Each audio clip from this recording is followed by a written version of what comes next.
아마 이승문 박사 계셨으면 지금 좀 우리 핵 하겠다고 말씀하실 겁니다. 그것도 그냥 핵이 아니겠죠. 조건부. 북한 핵 안 하면 우리 안 한다. 조건부로 해서 선포할 거예요. 근데 우리는 그 방향이 좀 다른데. 왜냐면 오늘날도 이게 말하면 국제 정치의 부조리가 지금 우리가 목격하고 아직 우리가 분노하지 않을 수 없는데 이게 지금 50선거 문제 이런 한국의 분단 문제 할 거 없는데 와다 하루키라고 일본의 중요한 교수님 계세요. 그분이 뭐라고 얘기하는 거니까 옛날 얘기입니다. 세미나 때 보고 한국이 분단된 이유는 일본 때문이다. 그래서 일본 때문에 왜 그러느냐? 일본 뭐 우리 식민지 했으니 그렇겠죠. 아니 그게 아니고 일본군이 워낙 미군에 대해서 저항을 했기 때문에 미군 입장에서는 도저히 본토를 이제 함락을 하고 그다음 조선반도 만주까지 이걸 다 평정하려면은 100만 명 이상의 미군이 희생자가 난다라고 미국 방송에서 그런 보고가 있어서 도저히 안 된다. 그래서 소리는 끌어들였다. 바로 문제 지금 거기서 생긴 겁니다. 원래 미국은 한반도 소리는 끌어당길 그 계획이 전에 있었죠 사실은. 그런데 결국 끌어당기다 보니까 심지어 외교 문서를 보면요, 그 당시에 미국의 주요한 말하자면 요인들이 심지어 몇 가지 잘못가진 거예요. 소련이 2차 대전에 참전하는 대가로 요구한다. 우리 한반도 줘도 괜찮다. 한반도 저렇게 아무 갈 수가 없다. 그런데 다행스럽게도 그건 이미 알려져 있기 때문에 제가 설명 안 하겠습니다만 38선에서 한 거죠. 그래서 저는 늘 생각해 한국처럼 말하면은 국제적 지정학교 국제정치에 희생되고 있는 그 약소국의 입장에서는요. 최소한 근대 우리 민족의 비극은 딱 두 가지가 보는데요. 하나는 역시 일본 제국주의, 뭐는 일본 제국주의. 그다음 하나는 역시 국제폭력 공산주의 혁명 제국 때문에 그 두 개가 우리가 같이 맞았기 때문에 지금도 분단이 되고 있는 거죠. 분단되고 있는 원인 바로 그겁니다. 그래서 이제 이 국내 이 정치 세력이 이 여러 가지 분열이 생기다 보니까 이승만 같은 그 당시에 굉장히 욕을 많이 먹었습니다. 지금 욕하는 사람 많이 있습니다만 그분은 국제정치에 관한 탁월한 분입니다. 역시 정치라는 것은 최선이 아니고 자선할 수가 없죠. 그래서 제가 논하고 싶은 것은 사실상 북한에 대해서는 소련이 먼저 북한을 단위로 해가지고 자기들의 말하자면 우호 국가를 만들려고 계획을 했던 겁니다. 자세히 써놨습니다만은 그래서 이제 2차 대전 전에 소련 외무성의 그 기본 방침도 적어도 한반도가 소련을 침략하는 기지가 되어야 합니다. 그리고 미소 공의할 때 스톱 장군도 여와가지고 적어도 이 조선반도가 소련을 공격하는 기지로 한국이 허용할 수 없다는 얘기입니다. 그러다 보니까 미국하고 소련하고 타협이 불가능한 것이 타협해서 성공한 게 하나 있습니다. 오스트리아입니다. 오스트리아는 중립적인 정부를 하기로 합의가 돼서 그건 타결된 겁니다. 그런데 한반도는 아니죠. 한반도는 서로가 굉장히 전략적으로 중요한 위치고 지금도 마찬가지입니다. 포기할 수가 없는 거예요. 그러니까 중립이라는 건 불가능한 거고 스탈린은 너무너무 잘하니까 처음부터 겉으로는 통일 어쩌고저쩌고 하지만 속으로는 북한을 단위로 한 자기들의 우호국가 만들기를 아주 했습니다. 그래서 제가 자세히 써놨습니다만 스탈린이 북한을 만든 헌법을 다 혼쳐가지고 스스로 혼친 게 써놨습니다. 그래가지고 말하면 스탈린이 아주 디자인한 국가입니다. 그게. 근데 그걸 아는 이승만이라는 사람은 그걸 알고 있기 때문에 그냥 내버려두면은 북한은 이미 46년 2월 달에 임시인민위원회가 생기면서부터 사실상 정부가 들어선 거예요. 우리는 아무도 없는 맨날 싸움만 한 거예요. 그러니까 이상만 박사가 안 되겠다. 이러다가는 이 조선반도 한반도 전체가 직화가 되겠다. 남한만 이야기 살려야 된다. 그러면 우리가 정부 전반도 이원해도 되겠다. 이런 걸 했다가 이제 당장 정부 했다가 그래서 이제 거기서부터 이제 불행이 시작된 거죠. 46년부터 말하자면 48년 5월 선거 때까지 계속해서 국내에서 막 분열해가지고 여러분 아시다시피 제주도에서 반란이 일어나고 또 요선 순천 사건도 일어나고 해서 지금도 지금 하고 있는 거죠. 심지어 요즘에 보니까 요선 순천 사건을 갖다가 잘 처리하는데 제주도에서 4.3 사태가 일어난 것은 분단 국가를 만들어서는 안 되겠다고 아주 정의로운 생각 때문에 거부를 했는데 그걸 군대를 보내가지고 탄압을 하면 안 되니까 그거를 안 하겠다는 정당한 거 아니냐. 그러니까 말하면 여성 수준 사건이 군사 반란을 갖다가 이제 합리화한 거죠. 그럼 사실은 남로당이 이제 전라남도 지구에 사는 겁니다. 말하자면 이 공산당 소련 조선 공산당 안에는 군사위원회가 있는데 장교에 대해서 중앙당에서 받으라고 이 사병들은 도당에서 있습니다. 근데 이들은 도당에서 안 되거든요. 이런 현재까지 계속되고 있는 이유 중 하나가 종국적으로는 역시 우리가 국제적인 희생이 되고 있는 데가 이런 꼴을 당하고 있다. 그래서 저는 일부 이 국사하시는 분들께서 저는 몹시 참 석사하는 중 하나가 국사하시는 분들이 전부는 다 계시겠습니다. 조선 왕도 망하면 이완을 했던 걸 다 천만이 말씀드립니다. 그거는 19세기 말에서 20세기에 돌아오면서 망하지 않는 나라는 일본하고 태국밖에 없습니다. 태국은 더구나 프랑스하고 영국이 타협해서 그냥 다 망한 겁니다. 그 압도적인 서구의 힘에 양보할 수가 없죠. 그 이완에는 망한 게 아니죠. 그런 요소가 진짜 그래서 내가 볼 때 사색 당정적인 요소가 지금 많이 지금도 진행되고 있어요. 보니까. 예, 그거라고. 자, 그럼 여기 얼마나 괜찮아요?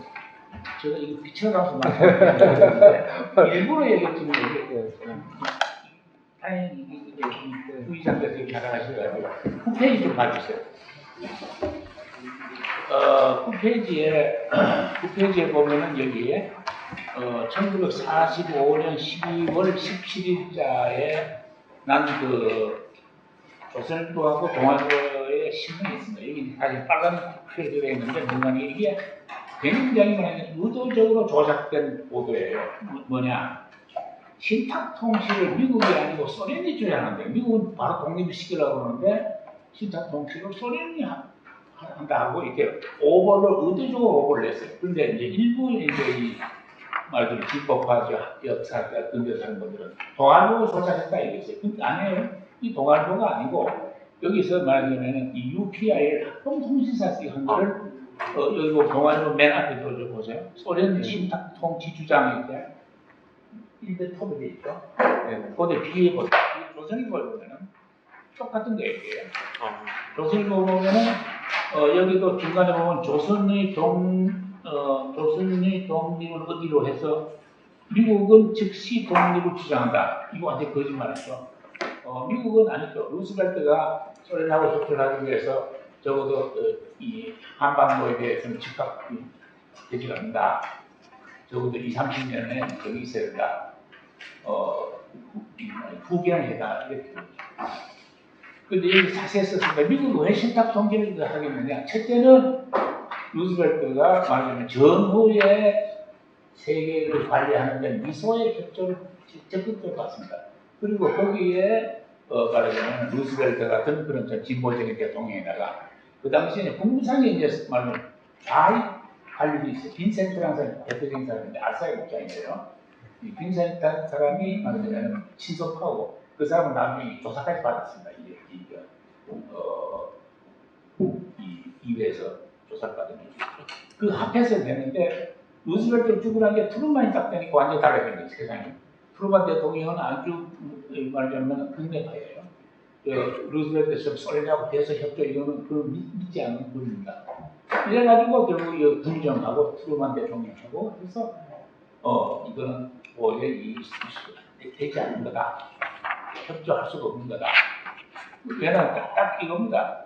이 신탁통전국에 임시정부를 만들어 놓고, 그 다음에 소련이 임시정부를 만들어 놓고 4대국이 원래 후원하라고 했는데, 이게 어떻게 해가지고 그 당시에 모스크바에 갔던 유교 국무성이랑 동료 바한스라는 국무장관이 대상 엉망이에요. 이 사람이 정치가 있습니다만 정치인 출신 장관 시켜놨더니 이거 완전히 그냥 막 사인을 막 해버린 거예요. 그래가지고 4대국 신탁통전 한다 해놓고 미소 2개만 하기로 4대국은 그냥 이상하게 무슨 보호받는 것이 그런 만들어라. 미소가 그냥 이게 후견하게 돼가지고 임시정부 구성을 해갖고 신탁 말하자면 후견하는 걸 이렇게 만들었네. 그러니까 절대로 양보되지 않는 거죠. 우선 구성에서부터 뭐 여기 자세히 써놨습니다만은 자기들한테 유리한 걸로 하지 않으면 안 되는 거죠. 그리고 오스트리아 같은 차라리 이 한국을 그러면 중립을 하자. 중립국가를 만들면 그건 별개원. 이거 양쪽 다 원하지 않는 겁니다. 그러니까 안 되는 거예요. 그런데다가 말하자면은 북한에서는 소련이 와가지고 처음부터 북한을 단위로 한 여러 가지 그래서 뭘 만들어 하니까 북한 5도 이 행정위원회라는 데서 5도 행정한 행정위원회. 그래서 위원장을 갖다가 조만식 선생을 쓰니까 조만식 선생이 있다. 무슨 소리냐? 우리 통일을 해야 되는데 왜 북한만 가지고 뭐 따로 단위를 만들어 나이 못한다. 그래서 이 소련은 아주 논란하기 때문에 맨 먼저 사실 조만식 선생을 대통령식이고 김수희는 국방장관을 임시기로 했습니다. 그래서 여기 소련 군민들 임시기가 잘 몰랐는데 스탈린 노예하니까 이 북한 같은 나라에서는 사회주의국 건설은 안 되고 그 이전 단계에 말하자면 인민민주주의를 해야 된다. 인민주의를 하려면은 여러 정당이 하셔야 되는 거다. 이래가지고 조만식 선생을 세우고 김서희는 실력자를 군사를 가지고 하려고 조만식 안 나가는 거 필요 없다. 남들 못한다. 그렇게 되면 분단 못한다. 이래가지고 결국은 처음부터 스타링이 디자인을 한 거죠.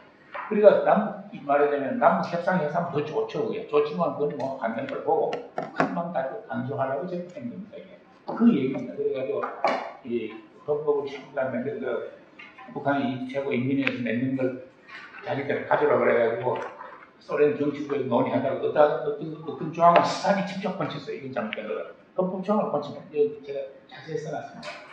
그래서 이제 결론 말씀드리면은 그래서 우리가 아까 말씀드렸듯이 국제사회의 부조리에 우리가 한 약속과 당하고 있기 때문에 그 50선거도 사실 엉망진창이죠. 왜냐하면 이게 단독 선거, 우리 국내에서도 다 참여하지 않아가지고 결국은 이승만 대통령 지지하는 이 정치세력, 그다음에 한국민주당, 그다음에 일부 신익기 선생, 일부 요 세력만이 하고 나머지 김구 선생은 참여가 김구 선생은 어느 놈이야만 고집 대통령하니까 대한민국 상된 후에도 이건 해체하라 이거예요. 해체하라고. 그래갖고 이제 뭐라고 이 단순 만들어가지고 자세히 썼습니다만 김규식 박사 보고 이번 가을에 저 파리에서 유엔상무부장 파리에서 써가지고 대한민국 해체하기가 선택된다. 근데 이거는 아주 참 순수한 민족주의 좋은데요. 국제 정치는 잘 모르는 거예요. 그러니까 이 김규식 박사가 있다가 자기가 수습 대표라는 건 못 가겠다. 왜? 아니 이 북한 같은 상태도 우리가 해체해가지고 남하라고 하면 말이 안 되지 않느냐. 그래서 김규식 박사는 나중에 뭐 불만스러웠지만 그나마 그래도 그것만이라도 잘 됐으면 좋겠다. 이런 식으로 이제 해보가 됐는데 바로 전쟁이 나가지고 다 끌려갔었죠. 다 끌려가지고 이렇게 되기 때문에 참 제대로 그 뜻도 펴지도 못하고 이런 상태에서 우리가 혼란을 겪었는데 그럼에도 불구하고 나 70여 벌써 대한민국 건립된 지가 60여 년이 지났기 때문에 그때 여러 가지 있습니다. 우리 자유민주주의 시장 연계 체제를 한 이런 제헌국회를 만들고 제헌국회를 만드는 이런 선거를 했기 때문에 이만큼 발전된 거고 이만큼 이 세계에서 10권 안에 들어가는 경제 발전 지금 요새 좀 여러 가지 이상하게 있습니다만 이런 선거를 했다는 것에 제 나름대로 여기 6가지로 좀 세선 여러 번 읽어주시면 감사합니다. 이상 끝내겠습니다. 예. 선생님 이제 그 50선거에 전후한 그 역사적 배경을 쭉 그 말씀을 해주셨습니다. 이제 오늘 주제 발표를 우리가 이태성 교수가 이번에 준비를 굉장히 많이 했어요. 그래서 사실은 이 30분 시간 들여갖고는 될지 모르겠는데 부탁을 드리겠습니다. 박수로 부탁드리겠습니다. 발표할 기회를 주셔서 진심 감사드립니다. 제가 보통 발표를 하면은 제가 간략하게 끝냅니다.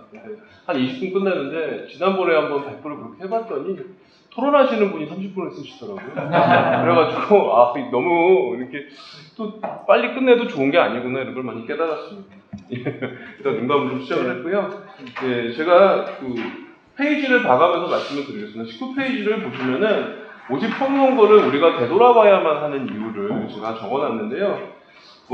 사실은 저는 맨 처음에 섭외가 된 게 공화 자유 플랫폼 김대웅 소장님이 전화를 주셨더라고요. 근데 제가 마침 한국 근대 공화주의자 6일의 리더십이라고 이 책을 하나 내가지고 저는 이승만을 담당을 했습니다. 그래서 참 좋은 취지일 것 같다. 그리고 김대웅 소장님 글을 참 굉장히 인상 깊게 봐서 제가 회의 승낙을 하게 됐습니다. 그래서 제가 써놨는데 역시 저는 그래도 취지에 맞다고 한다면은 제도화된 차원에서 50총선거를 통해서 대한민국이라는 신생 국가에서 공화주의 실현을 가능케 한 사건이기 때문에 의의를 보여주고 싶습니다. 그리고 그 외에도 한 3가지를 뽑아봤는데요.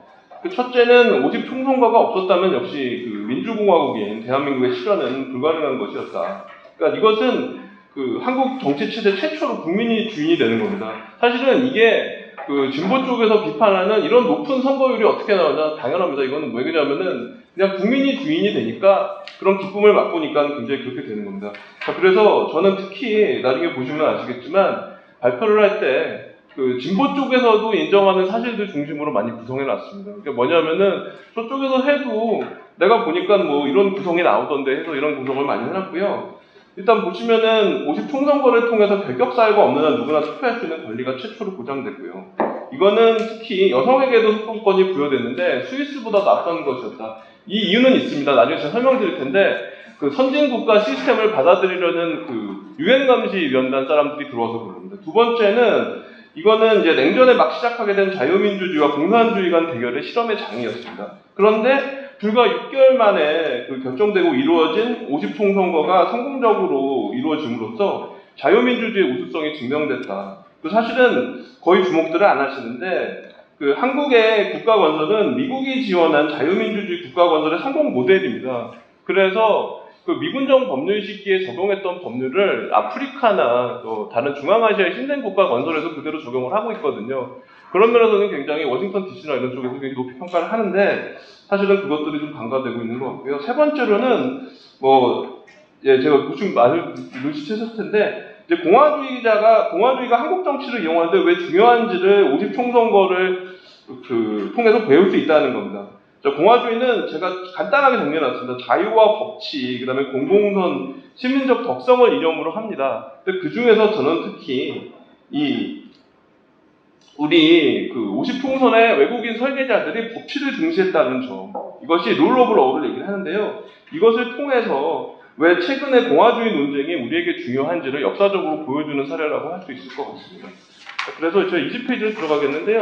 자, 20페이지를 간단하게 정리해놨습니다. 자, 저기 귀찮으시면 20페이지하고 21페이지만 읽으셔도 다 이해가 되게 제가 요약을 해놨습니다. 아까 제가 드린 말씀을 서론에다가 얘기를 해놨고요. 본론에서 제가 간단하게 정리하는 것은 뭐냐면은 50총선거 실시의 배경을 통해서 사실은 미국은 한반도의 전략적 가치를 그냥 높이 평가하지 않았습니다. 15위에 불과했으니까요. 그래서 원래 미국의 목표는 한국의 국가 건설을 지원해주는 게 아니라 소련과 협상을 통해서 품위 있는 철수를 하는 거였습니다. 그런데 그러다 보니까 그런 와중에 중도파를 지원하다가 제2차 미소 공동위원회가 결렬되고 그래서 유엔 총회로 한국 문제를 이관시켰는데 거기서 갑자기 50총선거를 실시하자고 결정을 해서 50총선거가 이루어진 겁니다. 자, 두 번째 50총선거의 전개 과정을 보시면은 먼저 50총선거의 실시의 불씨는 누구냐? 이승만입니다. 유엔 총회의 결정 이후에도 사실은 반응이 적극적이지 않았는데 이미 정국 전설부터 주장했던 이승만이 과감한 결정을 통해서 바꾸어 나갔다. 그래서 당신들은 욕은 내가 먹을 테니까 당신들 그냥 따라만 와라 이런 얘기를 합니다. 그래서 여기에 이제 한국민주당 그리고 독립촉성국민회가 그 다음에 이것이 중요한데 사실은 당시에 극우 청년단체들이 욕을 먹었기 때문에 미군정의 공식 후원을 해줬던 것은 조선민족청년단이라고 이범석은 뭐 파시스트로 욕을 먹고 있지만 당시에는 그렇지 않았고 그래서 이 조선 독청이 참여를 하고 지청천, 이시영, 그 다음에 신익희 등이 가세함으로써 인적 기반이 마련됐음을 보여줬습니다.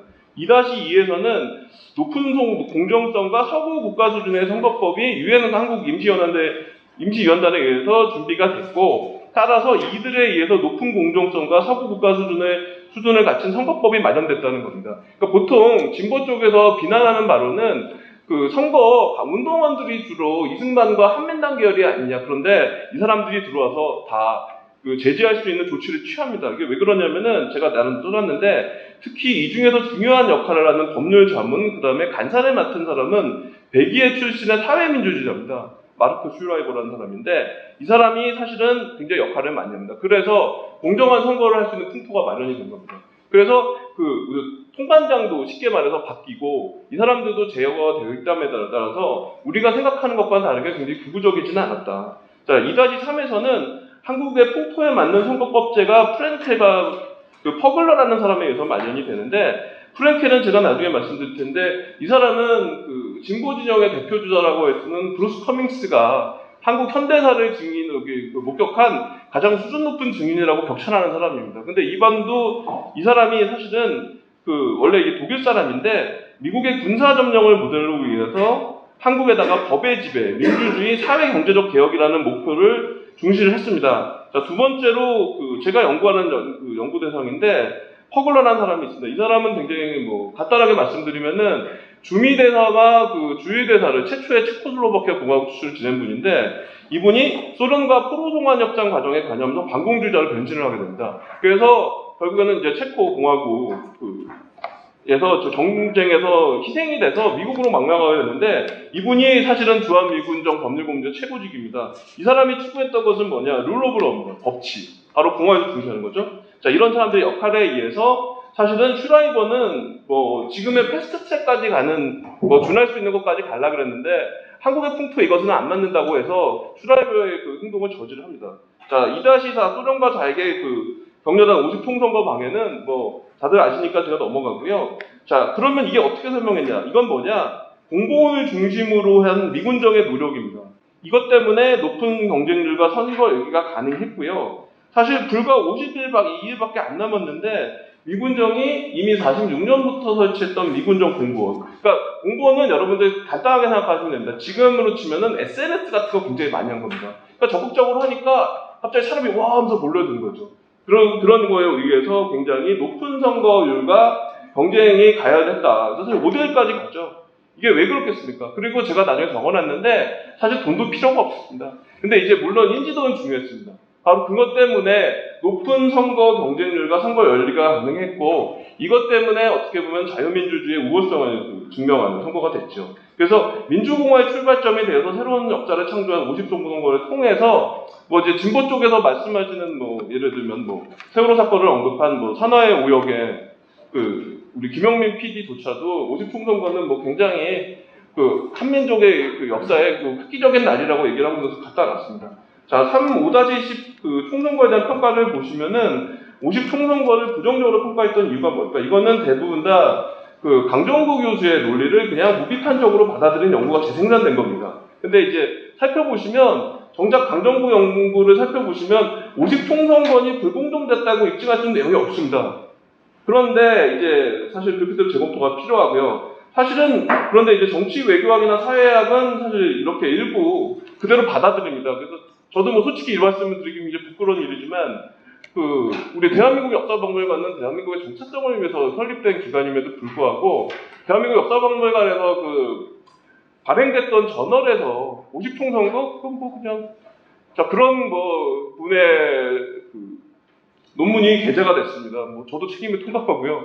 근데 이거는 사실은 뭐 굉장히 문제가 많은데 오히려 정치외교학계나 사회학계에서는 그렇게 보지 않는다. 특히 뭐 민주당에서 국회의원을 지내신 김진배 의원 같은 경우를 보면은 이승만은 굉장히 비판하지만 50총선거는 불공정에 건 말도 안 되는 얘기다 그러면서 본인이 직접 다 쓰고 있습니다. 자, 그리고 조선대 법학과의 뭐 이영록 교수 같은 경우도 그런 입장이고요. 자, 그래서 다음으로는 이제 이승만의 권력 추구에 의해서 50총선거가 결정이 되고 뭐 분단이 결정되냐 아니라는 겁니다. 그 서중섭 교수의 견해에도 한반도의 분단은 이미 필연적이었다. 자, 그 다음에 브루스 커믹스 같은 건 그런 얘기를 합니다.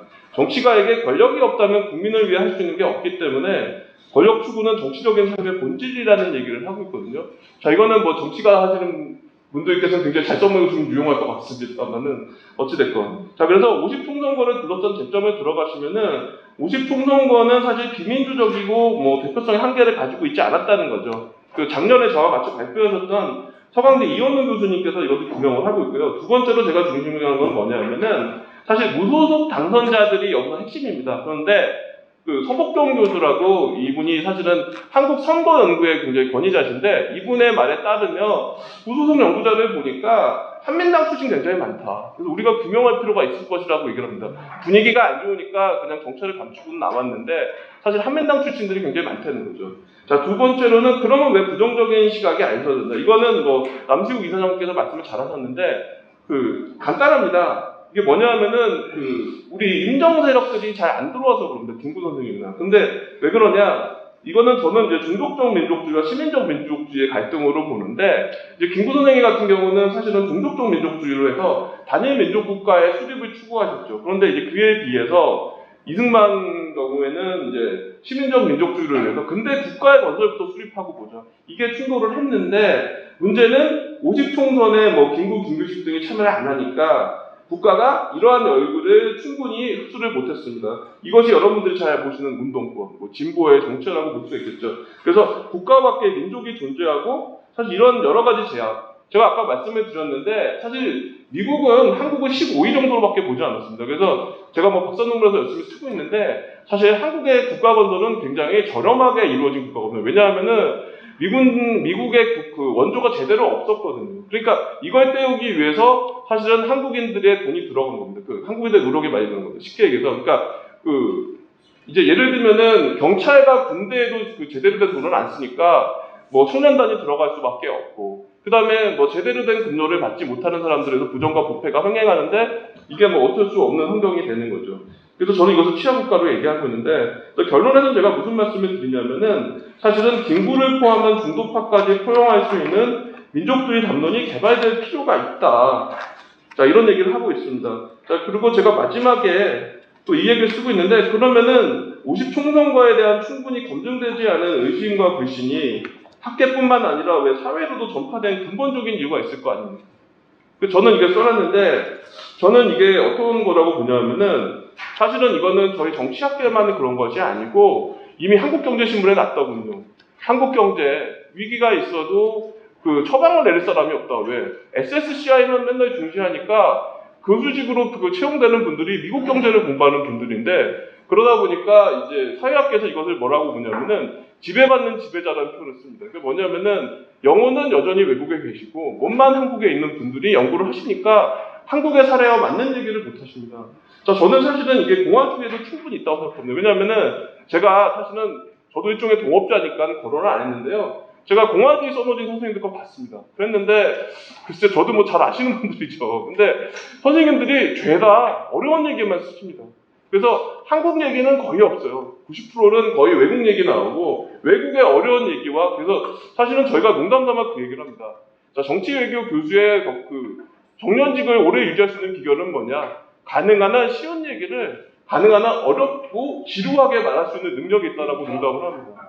이거는 정말 제가 불과 한 달 전에 바로 옆에 있는 회의실에서 다른 회의를 했었는데 선생님이 하신 말씀입니다. 자, 그렇기 때문에 사실은 저는 굉장히 거기에 대해서 근데 뭐 어떠겠습니까? 그래서 사실은 그런 것들을 어떻게든 해소를 해야 될 것 같습니다. 그런데 제 생각으로는 이게 꼭 저희만의 문제는 아닌 것 같습니다. 제가 유튜브 하나를 적어놨는데 선풍적인 인기를 끌고 있는 젊은 유튜버 중에 한 명이 자유한국당은 왜 인기가 없을까? 내가 싫어하는 이유는 간단합니다. 자기는 관심도 없는데 맨날 외국인은 드립다하고 막 유식한 척만 하니까 관심이 없다는 겁니다. 그러니까 쉽게 얘기해서 홍보와 한촉이 잘 안 이루어진다는 얘기죠. 자, 그래서 그 얘기를 하고 있기 때문에 사실은 제 생각에는 그러면은 이런 문제를 좀 해결해야 되지 않겠냐. 그러니까 이것을 저는 어떻게 해석을 했냐면은 김대우 소장님이 계시는데 사실은 사회나 정치권에서 사상과 뭐 이슈 파이팅, 정책 패키지가 함께 할 수 있는 담론이 수립될 필요를 보여준다고 생각을 합니다. 그래서 저는 사실은 굉장히 뭐 기쁜 마음으로 왔습니다. 왜냐하면은 어떻게 보면은 김대우 소장님이나 그 여러분들께서 사상과 이슈 파이팅을 함께 할 수 있는 것들을 원한다. 자, 그리고 제가 굳이 말씀을 드리자면은, 박청준 교수님께서도 보수의 재구성을 통해서 한국 사례라든지 이런 것들을 많이 얘기를 하시더라고요. 그래서 이것을 보시고, 사실은 한국의 문제는 결국에 한국의 사례를 가지고 해결해야 되는 것이 아닌가. 그런 문제의식을 가지고 회의를 하신다는 생각을 받았습니다. 자, 그래서 마지막으로 이 말씀만 드리고 싶은데, 제가 여기 뒤에다가 써놨는데, 사실은 최근에 이런 구체적으로 문제를 한국 사례, 그리고 한국의 역사를 통해서 간단하게 듣고 싶어 하는 분들이 굉장히 많습니다. 여러분들 안 들어가 보셨겠지만, 인터넷 교보문고를 들어가 보시면은, 베스트셀러로 등장한 책들이 보통 다들 한국, 기원에 관한 겁니다. 그래서 여기 계시면은 남시욱 이사장님 책도 상당히 지금 나온 지 11년이 됐는데도 사실 저희 소위 말하는 역주행을 하고 있고요. 그 다음에 이정식 교수의 대한민국의 기원이 저도 예전에 학생 때 봤던 책인데 또 팔립니다. 이게 뭐겠습니까? 어떻게 보면은 이제 박형준 교수께서 얘기하시는 보수의 재구성은 사상과 역사, 그 다음에 이제 정책 패키지의 세 박자를 가지고 같이 하지 않으면 안 된다는 것을 보여주는 것이라고 생각이 듭니다. 그래서 제 생각에는 시간이 좀 더 있지만은 자세하게 설명하는 것보다는 좀 뒤에 있는 것을 제가 간단하게 설명을 다 해놨으니까요. 아까 말씀드리면서 제가 유진한다 말씀드린 것 같으니까 한 10분은 남은 것 같은데 이제 그냥 제가 10분은 더 안 쓰고 그냥 플로어에 개방하는 걸로 끝내도록 하겠습니다. 네, 수고하셨습니다. 네.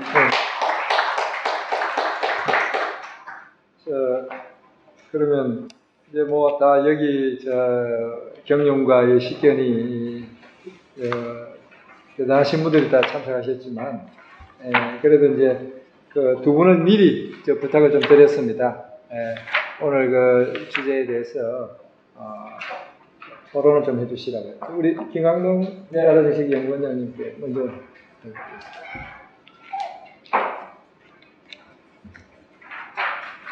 대한민국이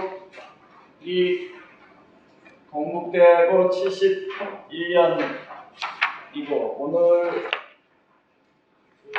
71년 전에 50선거를 기리는 차원에서 이런 자리가 마련된 점에 대해서 저 개인적으로도 고맙고 또 자유와 공화를 비롯한 주최 측의 문제의식에 감사드리고 고마움을 표합니다. 제가 드리고자 하는 말씀은 세 가지인데 첫째는 이택선 교수가 말씀드린 거를 조금 보완하는 형식을 취하고 두 가지는 문제 제기를 하는 형식을 하고자 합니다. 이택선 교수님 표현을 보면 31페이지에 해당한다고 보입니다. 다른 구체적인 내용보다도 저는 한 표현으로 보면은 2-6에 민주공화의 출발점이 된 새로운 역사를 창조한 50선거다 이렇게 되어 있습니다. 한 구절도 뺄 필요 없이 정확한 표현이고 또 그것이 가지고 있는 의미를 정확하게 되새긴다면은 그 성격을 알 수 있다고 보여집니다. 대한민국 우리 민족 역사 500년을 보든 200년을 보든 5000년을 보든 우리가 지금 누리고 있는 자유대한민국의 국민 주권주의라고 하는 것, 국민이 주권이다. 정치 권력은 국민이 선택하는 것이다. 그리고 국민의 선택을 받기 위해서 정치 권력은 경쟁을 해야 되고 선거를 통해서 심판을 받는다 라고 하는 이 명제는 명확하게 1948년 5월 10일이라고 하는 기점을 통해서 확립된 것이고 지금까지 단 한 번도 크게 흔들려진 적이 없습니다. 이것을 다시 얘기하면은 그 이전까지는 국민이라고 하는 혹은 백성이라고 하는 것은 정치 권력의 통제 대상입니다. 뭐를 해라, 뭐를 하지 말라, 내 죄를 알렸다, 내가 죽어야 되겠다, 너는 나쁜 놈이다. 철저하게 통제의 대상입니다. 그런데 50선거를 기점으로 해서 드디어 처음으로 백성에게, 국민에게, 인민에게 권리가 보장되기 시작했습니다. 당신은 무슨 권리를 가졌다. 자유를 가졌다. 뭐 표현의 자유를 할 수 있다. 선거를 할 수 있다. 정당을 만들 수 있다. 거주 이전의 자유가 있다. 종교, 아무런 종교를 믿어도 다 허용된다. 이것은 매우 역사적인 분기점에서 전혀 다른 분기점입니다. 그것이 한반도 남쪽에서 1948년에 확립됐고 그 확립된 체제가 지난 71년간 발전해오고 성숙되어온 결과의 오늘이라고 보여집니다. 일부에서는 쉽다라고 얘기할 수도 있고 또 일부에서는 다 그렇지 않냐라고 얘기할 수 있습니다. 그러나 71년 전에 우리가 걸었던 그 길을 아직도 중국이 걷지 못하고 있습니다. 중국에 복수정당제가 없습니다. 중국에 자유선거가 없습니다. 중국에 종교자유가 없습니다. 북한 마찬가지입니다. 뭐 라오스다, 베트남이다, 무슨 중동 국가다 대부분 마찬가지입니다. 70년이 지났지만 70년 전에 걸었던 대한민국의 그 길을 아직 걷지 못하고 있고 20년 내로 30년 내로 걷게 될지 안 될지도 알 수 없을 만큼 우리가 71년 전에 걸었던 그 길이 매우 대단하고 위대한 길이라는 사실을 우리가 전제를 해야 됩니다. 거기에서 나타난 71년 전에 그 혹독한 상황에서 아까 남식 선생님이 말씀하셨듯이 전 세계 공산 제국주의가 전 세계 유라시아 대륙으로 확산되는 그 끝에 붙어서 이 체제를 만든 것은 대단한 것입니다. 지금도 대단하지만 그 당시 정말 다른 나라들이 걸었던 길이 얼마나 대단한가를 알 수 있고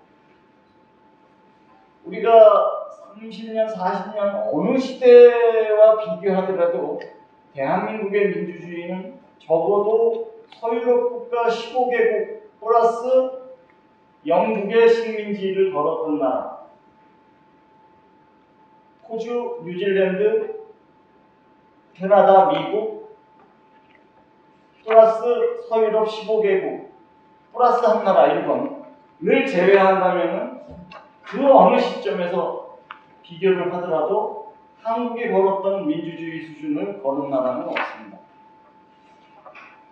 다시 얘기하면 유일하게 서유럽 국가 15개국 플러스 영국 식민지를 걸었던 나라의 수준의 민주주의를 일관되게 70년간 걸은 나라는 전 대한민국이라고 합니다.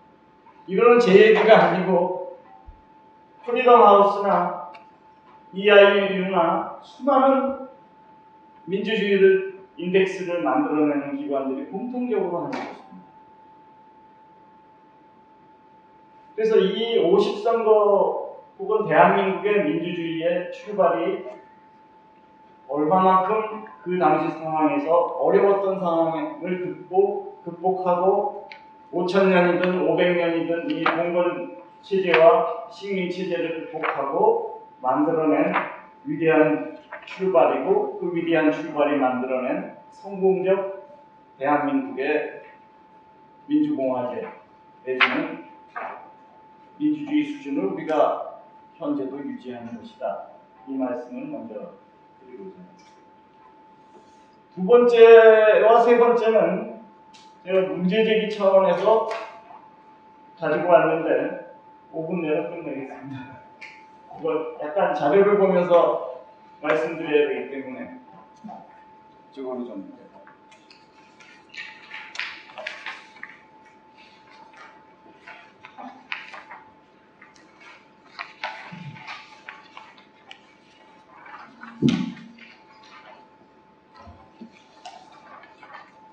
두 가지 문제 제기 중에 첫 번째 문제 제기는 우리가 이거를 요거부터 막대기 쪽부터 봐주신 거예요. 앞에서 이택승 교수님도 명확하게 말씀해 주셨듯이 한국의 민주주의가 매우 과잉되게 들어온 것입니다. 이걸 최장집 교수의 표현에 의하면 매우 조숙하게 들어온 것입니다. 또 다른 정치학자들의 표현에 의하면 선거 중심주의로 들어온 것입니다. 이 입헌 정치, 법치주의, 행정의 발전, 산업 기반, 교육 수준 다 함께 들어와야 되는데 한국의 민주공화제는 선거 중심으로 들어온 것입니다.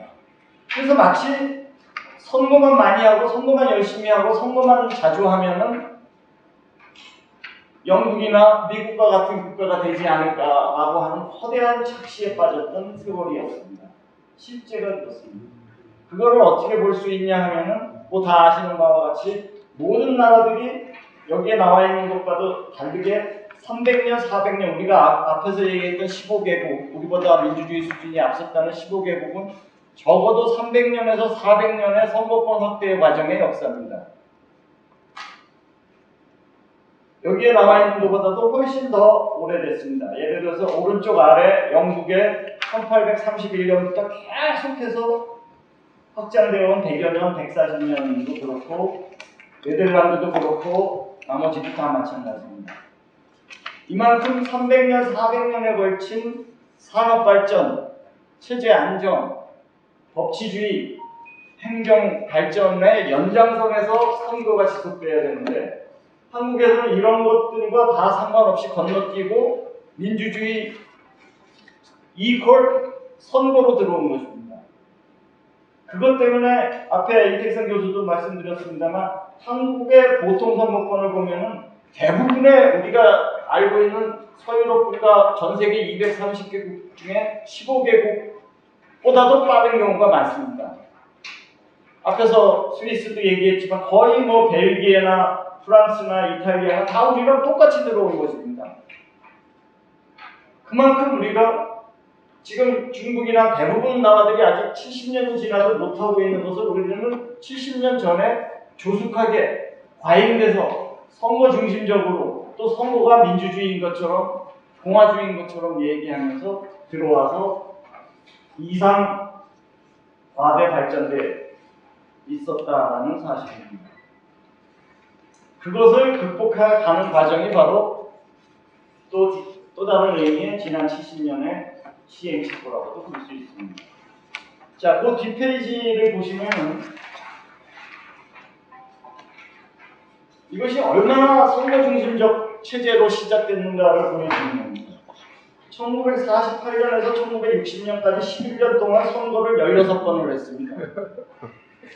정말 가혹하게 했습니다.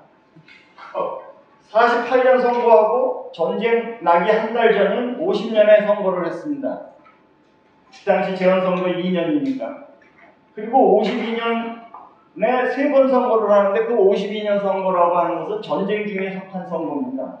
400만이 살상당하는 과정 속에서도 경기도 일원과 강원도 일원을 접경 지역을 빼고는 다 선거를 1년 이 전쟁 중에도 했습니다. 그리고 나서 54년 선거, 56년 선거, 56년에 전쟁 중에서도 52년에 시운면 선거, 도의회 선거하고 56년에 또 시운면 선거, 도의회 선거하고 58년 선거하고 전쟁 3년을 포함해서 10년도 안 되는 기간에 선거를 11번 합니다. 그리고 나서 다시 60년에 선거를 무려 6번을 합니다. 뭐 시운면 의회 선거, 면장 선거, 도지사 선거 영국의 영국 시장 선거가 2000년 이후에 시작이 됩니다. 그만큼 이 민주주의 성수, 공화제 발전, 뭐 행정, 교육, 산업, 경제 모든 것과 상관없이 선거 중심 체제가 들어온 거죠. 그랬기 때문에 60, 70년대에 그것을 조정하는 과정이자 산업 중심으로 가고 민주당이 못 살겠다 갈아보자가 나온 것이 민주주의를 더 달라고 얘기한 적이 없어요. 그 민족적 염원을 받은 것이 바로 60, 70년대이고 그것을 선거율, 투표율로 봐도 처음에는 48년에 말씀드렸듯이 95%, 96으로 시작하지만 쭉쭉쭉 가다 보면 불과 15년도 안 돼서 38%로 떨어집니다. 선거가 더 이상 아무런 민족의 삶의 개선이나 국민주권주의 개선이나 산업발전이나 경제에 도움이 안 된다는 거예요. 이 과정을 우리는 거쳐서 온 것이고 그 거쳐온 결과를 다 보정하고 가다듬고 성숙시켜서 여기까지 왔다라는 말씀을 드리고 싶고 그런 면에서 현대사, 특히 지난 70년 한국사를 매우 다시 한번 재구성해서 봐야 된다는 말씀과 처음에 말씀드렸던 이태성 교수님에 대한 의견과 함께 우리가 이 정도의 전 세계의 다른 수준의 민주주의를 가질 수 있는 과정에서 50선거 체제의 첫 출발이 얼마나 위대한 성공적 빛나는 별과 같고 정말 샛별과 같은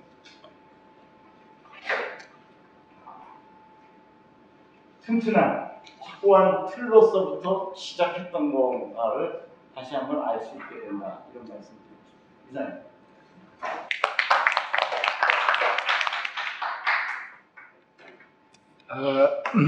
아까 그 인사를 나누면서 보니까 우리 정은석 위원장 청사진 대표께서는 88년생이던데 오늘 여기 남시욱 선생님하고는 무려 50년의 연별 차이가 있습니다. 젊은 우리가 정은석 위원장으로부터 오늘 주제에 대한 얘기 좀 들어보겠습니다. 예, 안녕하십니까. 청사진 대표를 맡고 있는 정영석이라고 합니다. 그 5월 10일 총선거 관련해서 제가 오늘 오전에 그 젊은 친구들 20명한테 5월 10일은 어떤 날일까라고 물어봤을 때 놀랍게도 똑같은 대답을 하더라고요. 금요일이네요. 내일은 쉬는 날이고 그리고 불금이고 내일이 노는 것들이 기대되는 그런 것에 대한 내용만 알고 있는 현실은 어떻게 보면 우리 보수가 새롭게 역사를 바라보고 또 이를 전수할 수 있는 그런 미래 담론에 대한 회복이 필요한 것이 아닐까라는 생각을 해봤습니다. 이태성 교수님께서 발제해 주신 내용을 어제 전부 다 읽어보고 이를 토대로 제가 3개의 키워드를 빼보았습니다. 그리고 키워드를 중심으로 요즘 젊은 세대가 가지고 있는 특성들을 섞어가지고 어떻게 하면 우리나라의 이러한 아름다운 혁신의 모델이 지속적으로 발전하고 개선될 수 있는지에 대한 하나의 트렌드를 설명하는 방식으로 제 토론 진행해 보겠습니다. 우선 기본적으로 저는 이 50 총선거는 화합, 글로벌, 미래혁신 이 3가지 키워드를 뽑을 수 있다고 생각을 했습니다. 우선 저는 화합이라고 말씀드렸던 이유는 결국 이 50 총선거가 가지고 있는 상징 자본에 주목을 해봤습니다. 저는 부끄럽지만 어제까지만 하더라도 그 우남 이승만 전 대통령께서 정읍연설을 통해 그 소련이 분단 국가의 농단을 진행시키고 있다라는 발언을 한 것을 몰랐고요. 죄송합니다. 몰랐습니다. 그리고 또 인천 김성황 씨가 그 한민당의 수장으로서 본인의 기득권을 내려놓고 어떻게 보면 오늘날 젊은이들이 가장 지향하는 따뜻한 자본주의의 첫 스타트를 끊었다는 점 또한 잘 알지 못했습니다. 이러한 상징 자본들이 어떻게 보면 50 선거를 이루어가는 그런 선각자들의 지혜와 발자취들이 기억되지 못한 채 인초하면 늘 함대 말이지만 20대들은 신일파, 그리고 우남 이승만 선생은 런승만이, 이런 식으로만 브랜딩이 돼가지고 잘못 전수되고 있는 지금의 현실이 어떻게 보면 굉장히 큰 위기가 아닐까라는 생각이 들었습니다. 그래서 그런 맥락에서 젊은이들이 이러한 화합의 단초가 되었던 50총 선거에 대한 상징 자본을 되새겨보면서 어떻게 보면 정치적 행위에 대한 관심은 없을지라도 누구보다 정치적 이슈에 대한 관심은 많습니다. 그런 젊은이들에게 새로운 상징 자본을 어떻게 하면 얘네들이 잘 소화할 수 있는 콘텐츠로 승부를 걸 수 있는가, 그런 부분에 대해서 고찰해보지 않을 수 없다, 이렇게 말씀드리고 싶고요. 그리고 두 번째는 글로벌입니다. 애초에 대한민국이 지리적 특성상 우리의 의지만으로 우리의 운명을 결정할 수 없었지만, 그래도 우남의 정신이, 우남의 역량이, 그리고 그분의 비전이 우리의 대한민국을 태동시켜서 좋은 뜻으로 말씀드리면 정말 한 번도 경험해보지 못한 나라를 이 땅에 온전히 자리 잡을 수 있게 했다고 말씀드릴 수 있습니다. 근데 문제는 오늘날 우리 정치 현실이 보여주고 있는 것은 글로벌 고립주의입니다. 반미, 반일, 심지어 반중. 어떻게 보면 이 글로벌 세대의 흐름 속에서 우리는 글로벌과 함께하는 어떠한 공존의 지혜를 배우기보다는 끝까지 고립을 자초하는 그러한 모습을 보이는 게 아닌가. 근데 제가 재밌는 사실을 하나 알려드리면요. 요즘 20대 청년들이 수능 끝나면 제일 먼저 가는 게 오사카입니다. 일본입니다. 그만큼 일본 문화와 일본 상징 자본에 익숙한 세대이기 때문에 저는 결단코 이 정권이 아무리 반일 프레임을 내세워도 결국 그 일본에 대한 반대 내지는 적개심을 이전처럼 그렇게 성공적으로 주입시킬 수 있을 거라는 생각은 하지 않습니다. 그만큼 글로벌 세대, 글로벌 정신이 깃들어 있는 그런 젊은이들이기 때문에 어떻게 보면 50총 선거를 만들어낸 데 있어서 그런 운항뿐만 아니라 저희 선각자들이 가지고 계셨던 이런 세계화의 정신을 어떻게 하면 잘 전달할 수 있을까, 그런 부분에 대해서도 한번 생각해 볼 필요가 있다고 보았고요.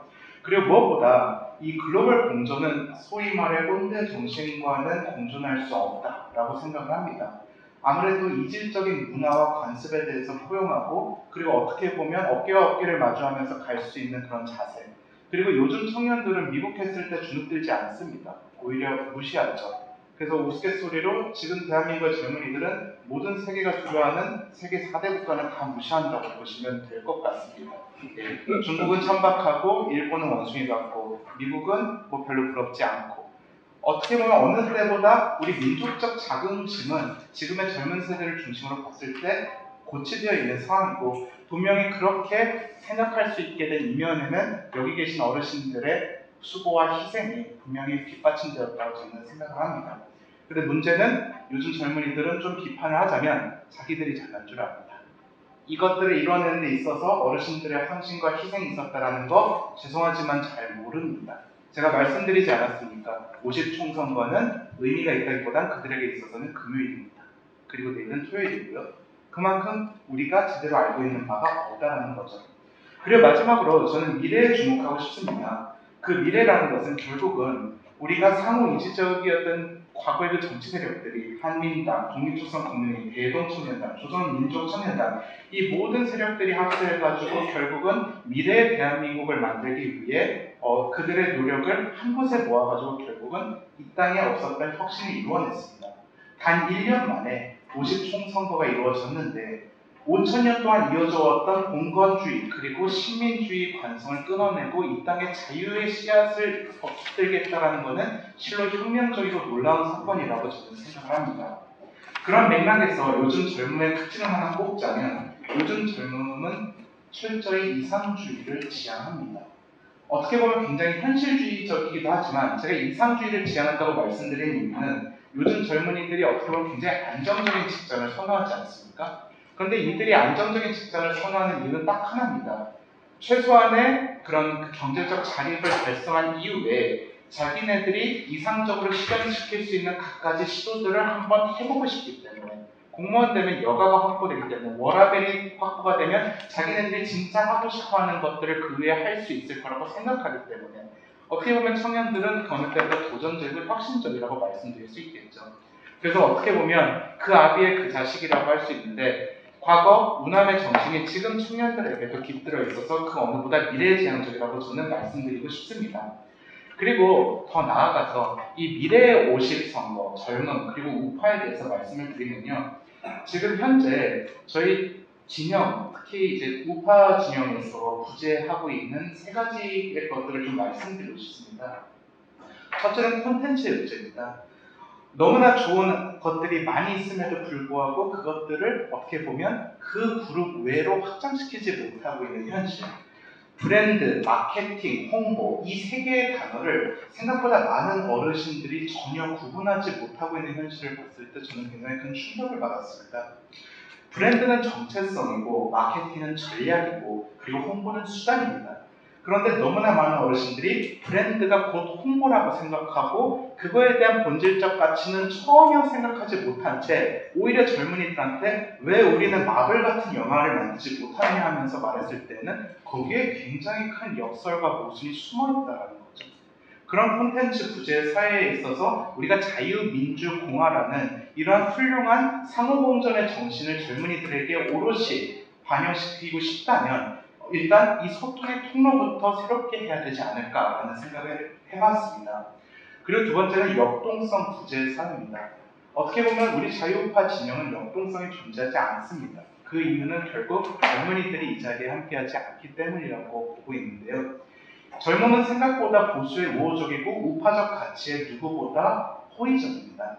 요즘 젊은 애들은 돈거래와 그리고 기본적인 자본주의 속성에 대해 누구보다 도 같은 아이들이기 때문에 아무리 지금 반대 진영에서 평등주의를 내세워도 이 친구들이 생각보다 그렇게 쉽게 설득당하는 분들이 아닙니다. 다만 그들이 지금 답답해하고 있는 것은 뭐냐? 그들의 이 우파적 가치를 오롯이 대변해 줄 수 있는 지금의 정치 프레임과 그리고 세력이 지금 제도권 안에서는 보이지 않기 때문입니다. 보수는 좋지만 자유한국당은 혐오스럽다. 이게 어떻게 보면 지금 젊은이들이 가지고 있는 방황의 한 주소라고 볼 수 있겠죠. 그리고 이 플랫폼을 만들어야 되는 거는 젊음의 의무라기보다는 어떻게 보면 기존에 계신 어르신들이 새롭게 만들어야 되지 않을까. 그리고 마지막으로 가장 큰 문제이면서 부재한다고 보는 것은 연결성 부재의 사회입니다. 지금 보수는 따로 놀고 있습니다. 어르신들도 따로 놀고 계시고 그리고 젊은이들은 아예 연결도 되어 있지 않고요. 그런데 문제는 뭐냐? 왜 젊은이들이 보수는 그 가치를 지향하면서도 보수 어르신들은 싫어할까? 이거를 놓고 굉장히 고민을 많이 해봤어요. 근데 이유는 딱 하나더라고요. 젊은 세대들은 생각보다 그 어른들에 대한 원망은 하지 않습니다. 생각보다 원망 안 합니다. 그런데 무엇이냐? 이 어른들에 대한 상처와 트라우마가 있습니다.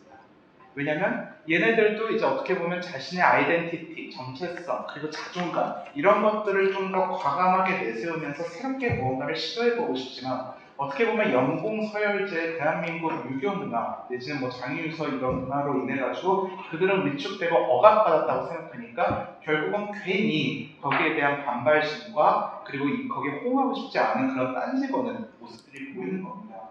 그런데 정작 이 젊은이들은 공감이라는 요소를 내세워서 접근했을 때 놀랍도록 순종적이고 협조적입니다. 그리고 또 이 젊은이들은 자연스러움을 지향하기 때문에 우리가 가지고 있는 그 우파적 가치와 그리고 이 50총선거가 가지고 있는 함의에 대해서 그들에게 공감을 불어일으킬 만한 소통과 커뮤니케이션을 진행을 한다면 분명 우리는 새롭게 세대통합 모델을 바탕으로 무언가를 이뤄낼 수 있다는 거죠. 그래서 제가 길게 좀 말씀을 드렸지만 젊은이들의 특성을 이해하지 않고서는 우리가 아무리 좋은 콘텐츠와 지식과 경험을 수반하고 있다 할지라도 결국은 이게 어느 순간 단절되지 않을까라는 굉장히 큰 두려움을 가지고 저는 이 토론문을 준비를 해봤습니다.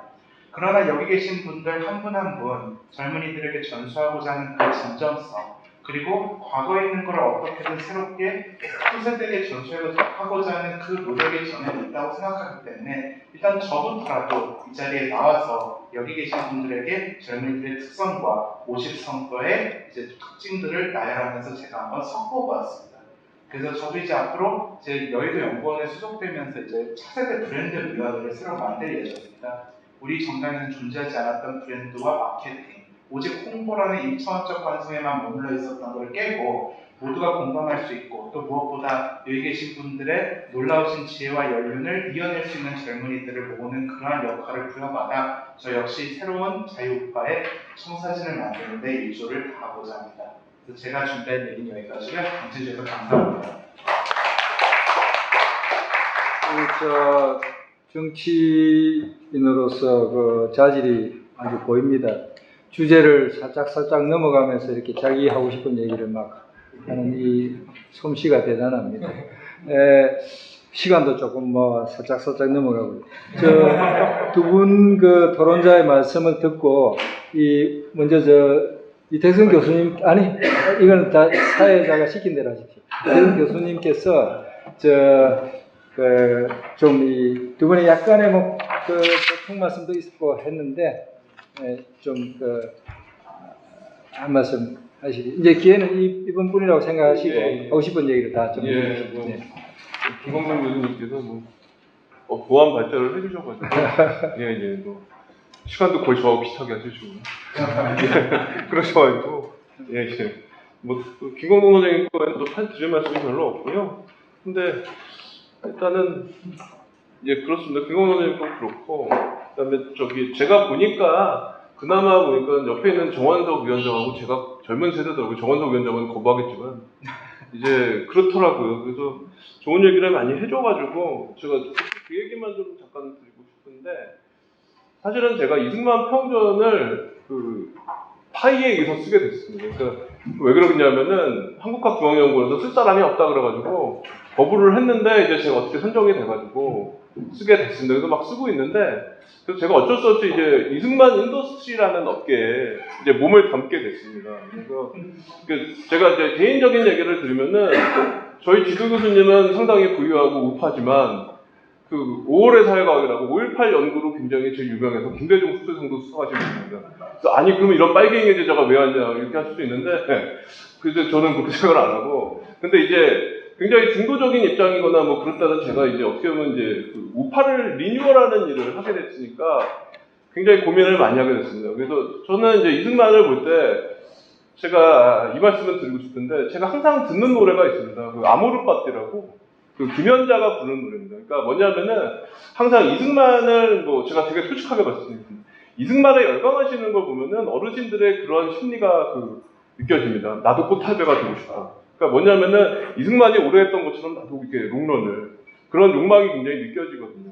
근데 제가 보니까 꽃타입의 시리즈가 굉장히 히트를 했잖아요. 그러니까 근데 사실은 꽃타입의 시리즈도 히트하셨던 분들은 잘 보셔야 됩니다. 그러니까 뭐냐면은 이순재 선생님이 사실은 젊은이들에게 거부감이 없는 이유는 이순재 선생님이 드라마에서 주연을 하시지 않기 때문입니다. 왜냐면은 조연을 하셔도 충분히 역량 있고 이런 분들이 조연을 해주시면 돋보입니다. 어차피 젊은 애들이 밀려요. 하다가 보면은 주연 배우상 나중에 보면은 젊은 스타가 캐스팅됐다가 드라마 대상은 어차피 나이 든 분들한테 갑니다. 제가 그 말씀 드리고 싶고요. 그 다음에 아모르파트 얘기를 갑자기 뜬금없이 왜 했냐. 그게 뭐냐면은 나이 든 이승만을 어떻게 젊은 세대들에게 먹히게 하느냐. 그러니까 이제 아모르파트를 작곡한 윤일상의 전략에 저는 집중을 했습니다. 그러니까 뭐냐면은 어떻게 보면은 이제 흘러간 스타인 김연자를 젊은이들은 모릅니다.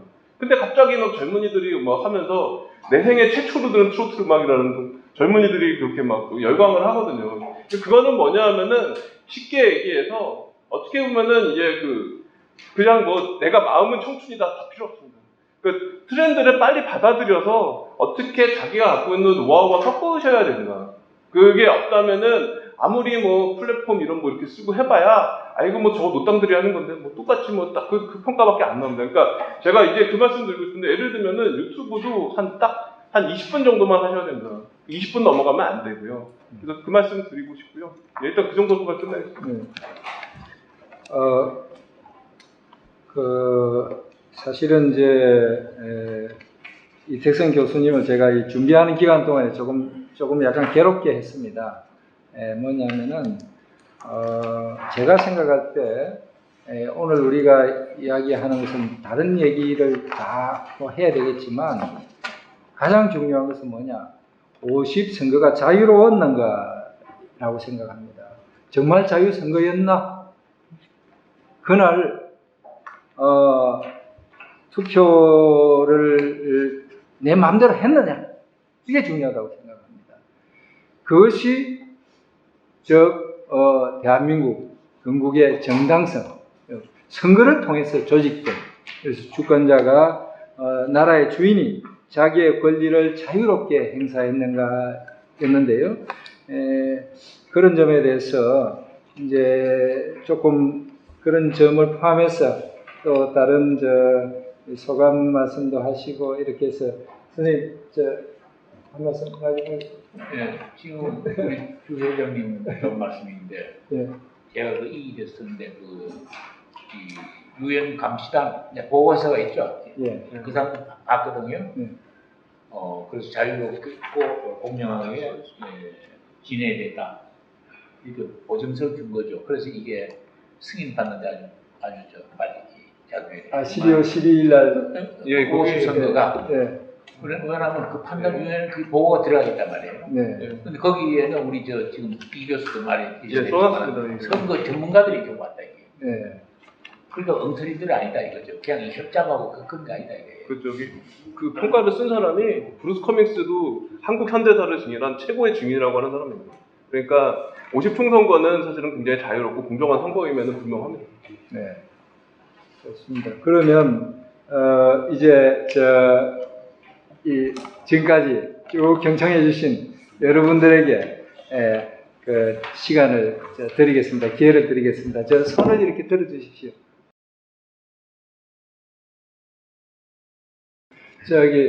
선생님, 그 질문 중에서 제일 먼저 했던 질문 있지 않습니까? 이승만 박사의 그 역할, 또 미 정부에서 이미 그 어떤 또 그런 방침, 그 비중 관계는 어떻게 보시죠? 그게 그게 결합했다고 보는데요. 이제 국제 정치를 보는 눈이 이 전문가들 많이 계신다만 사실대로 이제 보는 그 봐야 된다고 주장하는 학파들이 있죠. 소위 그게 이제 정치 현실주의 이런 겁니다. 근데 저는 우리나라 같은 이런 국제 정치에 그야말로 정난화한 이런 힘의 활동에 아까 제가 모두 말씀드렸습니다만은 볼때 미국이나 러시아는 지금 소련입니다. 지금 러시아가 옛날 소련입니다만은 제국주의 마찬가지예요. 미국도 제국주의 마찬가지입니다. 그런데 방법이 달라요. 왜 다르냐? 제가 이제 간단히 이해를 하겠습니다. 50선거가 부정선거는 아니냐 그러면은 대개 부정선거라는 건 어떤 주권자, 권력자가 자기 의도대로 후보자를 선출하는 작용하는 거죠. 그런데 동료회들 많이 찍으라는 그거는 부정이 아니죠. 그 반드시 목표가 있어야 됩니다. 그럼 소련이 할 때는 아버지 제가 자세히 써놨습니다만 철두철미하게 소련의 이익을 옹호할 사람을 갖다 뽑도록 다 조직을 그렇게 한 겁니다. 근데 이제 앞으로 여러 가지 문제가 생길 수가 있는데 50선거에 대해서 미국의 이제 루스벨트 이후에 아까 그 빈센트 얘기를 했습니다만 국무성에 상당히 그 좌파들이 많이 있었어요. 심지어 메가더 사령부에서도 좌익들이 많이 있었어요. 메가더 사령관이 일본 언론을 개혁을 하려고 일본 언론이 노조에 그냥 장악돼 있었거든요. 이걸 개혁하려고 들여다봤더니 메가더 사령부 안에 신문가가 있는데 그 신문가가 공산주의자들이 많았어요. 도저히 메가더 이건 안 되겠다 다 해촉해버리고 미국에서 신문 발행인 하나 모시고 와가지고 일을 한 겁니다. 미국도 마찬가지예요. 미국은 어땠냐? 이승만은 고집불통이고 도저히 이상 감당이 불가능해요. 미국 입장에 볼 때는. 그래서 이승만을 배제하려고 했죠. 그래가지고 이제 하버드 대학 나오는 대의를 시켜갖고 김규식 박사를 갖다 그랬어요. 그래서 이제 많이들 언급 안 됐습니다만 미국이 미국과 소련 간의 타협도 했지만 국내에도 있습니다. 좌우합작 노력을 많이 했습니다. 그래서 김규식 박사하고 여운형하고 붙이려고 하고 그래서 배제한 거니까 이승만, 김구 배제해버리고 보다 박은혜 배제해버리고 이걸 붙이려고 도저히 안 된 겁니다. 안 됐는데 한 가지 제가 단적으로 얘기하면은 이 미국은 김기식 박사 대통령 되길 바란 거예요. 그래서 이승만 박사 선거를 방해하는 사실 방해했습니다. 어떻게 방해했냐? 동맹은 일부에 이 이승만 박사가 출마했는데 그때는 이제 국회를 뽑아가지고 국회에서 대통령이 뽑지 않습니까? 그래서 동맹은 일부에 이승만 박사가 무턱대한 선정을 오라하다 이거였죠. 그래가지고 미군 정청의 수석자 최능진이라는 사람이 있습니다. 이 최능진을 하여금 출마시켰어요. 출마시켜가지고 무턱대 당선 못하게 한다고. 그런데 이승만 지지자들이 전부 다 이제 국회에 출마하려면 추천서 필요하지 않습니까? 추천 전부 조사해봤더니 그 미군 정청 일을 도와주던 친구들이 협작을 한 거예요. 그래서 이걸 까짜 밝혀내고 선거 무효가 됐습니다. 선거 무효가. 그런데 김기식 선생은 또 이 양반 아주 순수한 참 애국적 순수한 민족주의하니까 분당 국가 대통령 학생했으니까 다 안 한다. 그래가지고 결국은 안 된 거예요. 안 된 거고 공무선 문제인데 공무선에 좌익들이 많았어요. 공무선 미국의 좌익들도 초기에 미국 공산당이 있습니다. 코미니스트 파티 오브 아메리카라고. 이거는 뭐 완전 공산주의자들이에요. 아주 이막상 싫어하는 거예요. 싫어하는 극단적이고 뭐 해가지고 브룩스 하면서 여러 가지 하는데 알아서 그 브룩스 하면서의 아주 그 말하자면은 뭐라 할까요? 개인적인 취향 때문에 이승을 아주 미워하는 거예요, 사실은. 그런데 미국이라는 것은 그렇게 한정이 있습니다. 제가 또 한 가지.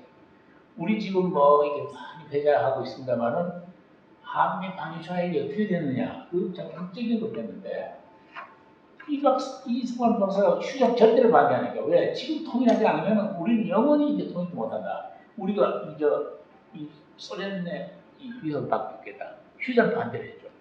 휴전 반대하니까 미국 사람 빨리 해야 되겠는데 한 사람이라도 미국 군대가 죽으면 안 되잖아요.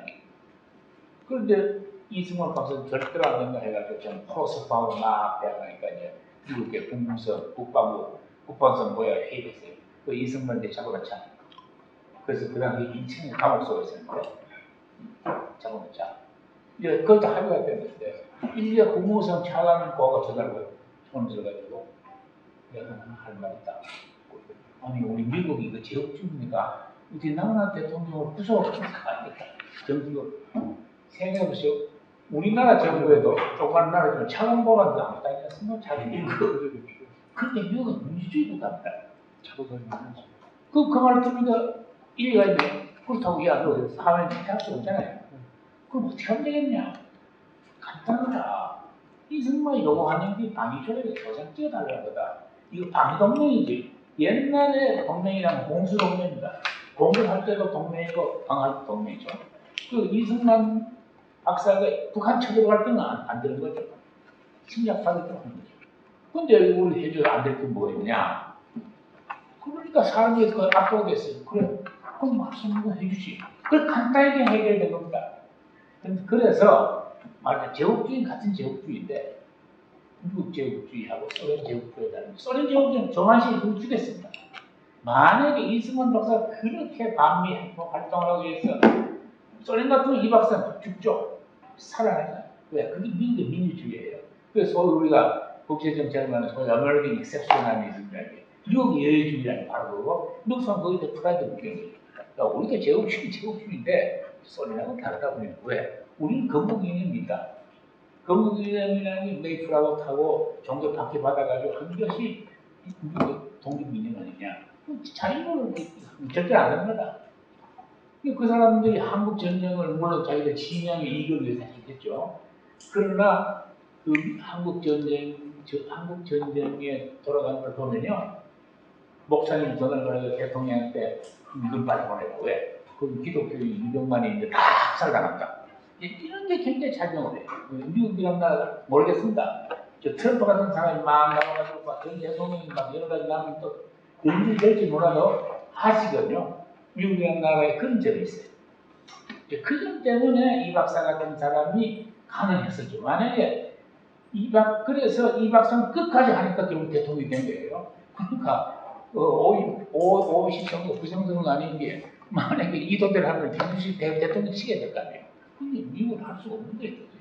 뭐 화합을 그냥 나오는 뭐 지식인 이제 대의가 뭐 공짜 왔다 갔다 되면 이게 안 되는 거예요. 이 방송은 너무 잘하는 거야. 그 관도. 그 부산 정치화동도 보면 그렇습니다. 그 경영이거든요. 미국 사람들 너무 원칙적인 얘기를 하니까 그저 미국 저 외국차 여기 대리대사 경무대 부산 경무대 찾아와 박사님 아까 경무 해제했어. 그래 해제해줄게. 근데 빨리 해주십시오. 그래 뭐 할 수도 있지. 뭐 하다 보면 뭐 이틀만 할 수도 있고 2년도 할 수가 있고 이렇다고 하니까 이 사람 화가 나고 본부에 전화를 경발 쳐가지고 이승만이라는 사람은 우리 합중국을 모욕을 했다고. 그 아주 막 모욕죄가 됐다고. 그래서 잡아내야 되겠다. 이런 식으로 했는데도 또 여론은 그건 아니다. 그렇게 할 수가 없다. 역시 그겁니다. 역시 미국 민주주의 때문에 그런 거예요. 저 미국 민주주의가 이제 변질이 되려면 문제입니다. 이거 건국이냐.